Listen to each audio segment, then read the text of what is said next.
Now we want to get to a story that is going to impact a lot of you, I think, as we approach Valentine's Day coming up. Maybe you're on a dating app. Maybe you're looking for love elsewhere online. Unfortunately, scammers, they know that about us. So how can you spot the red flags early on? Happy to be joined this morning by Denise Leonhard, General Manager of Zelle. Denise, great to see you. Good morning. Good morning. Thank you for having me. All right, Denise, I'm one of those people who always says, I'm never going to get scammed. I'm going to spot them from a mile away. But it's getting harder these days because it's getting so sophisticated. I mean, are you finding more people getting duped?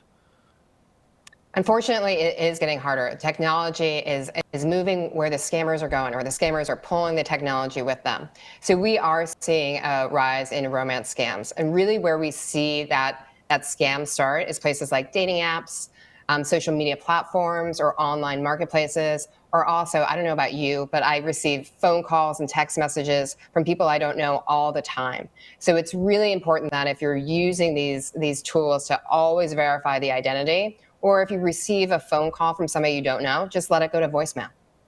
What are some of the other red flags we should be watching for? Some of the early warning signs that this isn't a love interest, this is a scammer. So what scammers tend to do is that if you meet on potentially a dating app or an online marketplace or a social media platform, all of a sudden they'll try to get you into some of these private channels. So think about like if you're starting to talk to somebody on a dating app and then all of a sudden they're trying to switch you to text messages or switch you to a phone call and getting you off the app.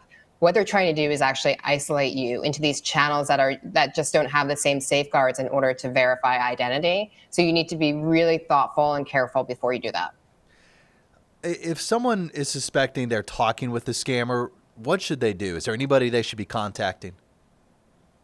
Yeah, so my biggest piece of advice is if you think that there's a red flag or something seems off, take a beat, because what they'll try to do is actually pressure you with urgency. So just take a moment, take a deep breath, and then ask yourself, does this seem right? And if it doesn't seem right, either hang up the phone or stop the text messaging or just stop the communication. And then you can obviously always go to local authorities.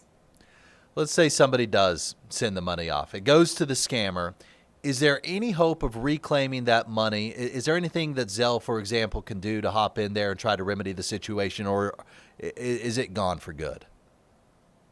So on digital payments platform, it's really important to use them as if you were using cash. So only send money to people that you know and trust.